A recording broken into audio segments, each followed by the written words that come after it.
All right, let's get right into it. We're about to unravel one of the most fascinating medical detective stories of our time, the hunt for what really causes multiple sclerosis. For decades, this has been one of the biggest questions in medicine. MS, as you know, is this chronic autoimmune disease where the body's own defenses attack the central nervous system. But what kicks it all off? What's the initial trigger? That part's always been a profound mystery. But after years and years of searching, a huge mountain of evidence has started pointing investigators toward one single and, surprisingly common culprit, one that almost all of us are carrying around right now. And that prime suspect is the Epstein-Barr Virus, or EBV. Now, this is an incredibly common herpes virus. We're talking over 95% of us get infected with it. For most people, it either causes mono when you're a teenager, or you get it as a kid and have no symptoms at all. So the real bombshell evidence dropped in 2022 from this landmark Harvard study. They looked at blood samples from over 10 million U.S. military personnel over 20 years, and what they found was just staggering. The risk of developing MS shot up 32-fold after an EBV infection. This was a massive shift, the strongest evidence we've ever had that EBV is very, very likely the main trigger for MS. Okay, but this brings up a huge question, one this quote really gets right to the heart of. If pretty much everyone on the planet gets EBV, why is MS actually pretty rare? Well, this tells us something critical. It seems like the virus is a necessary piece of the puzzle, but it's not enough on its own.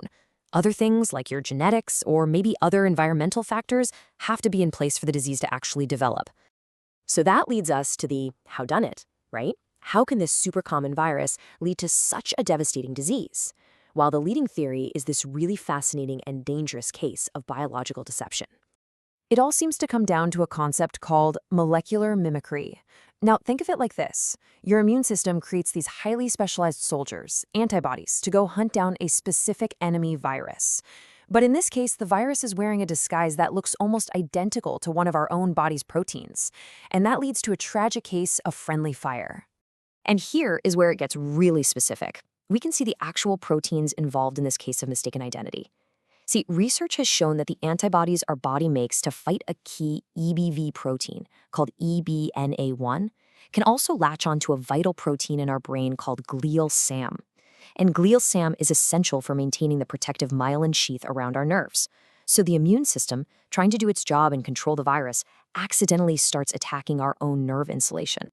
So the main point is, the immune system just gets completely confused. This case of molecular mimicry is thought to be one of the key things driving the nerve damage we see in MS. If you're finding this whole scientific detective story as fascinating as I am, please take a quick moment to like this presentation and subscribe so you don't miss our other deep dives. Okay, but let's get into a really interesting twist in the story, because there's some evidence that suggests EBV might not be working alone. It might have an accomplice, one that's been hiding deep inside our own genetic code this whole time. Researchers are digging into this wild hypothesis. What if the EBV infection actually awakens these ancient accomplices that are already inside ourselves? We're talking about remnants of viruses that infected our ancestors millions of years ago, just sitting dormant in our DNA. This is called the dual virus hypothesis, and here's how it's thought to work. So, step 1, EBV infects your immune B cells and just hangs out there for life. But then, and this is the crazy part, its presence can flip a switch and awaken parts of our own DNA that are actually ancient, dormant viral code. These are called HERVs. And when these HERVs get activated, they start producing proteins that seem to be directly toxic to our nerve cells and fuel even more inflammation. So think about that for a second. EBV could be playing two sinister roles here. It's the initial invader that tricks the immune system through molecular mimicry, and it's the key that unlocks a second, internal attacker that adds to the nerve damage. So finally pinpointing the cause is a gigantic leap forward. It completely changes how researchers can even approach the disease. But just knowing the cause doesn't automatically give you a cure. The path to new treatments has been tough, and it's definitely had some major setbacks.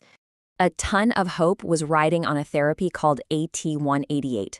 This was a cell therapy designed to literally hunt down and destroy the B cells where EBV hides out. But in late 2023, the big phase 2 trial was stopped. It just wasn't working better than a placebo. And that was a huge, deep disappointment for the entire community, especially patients. But, even failures in science can teach us something incredibly valuable.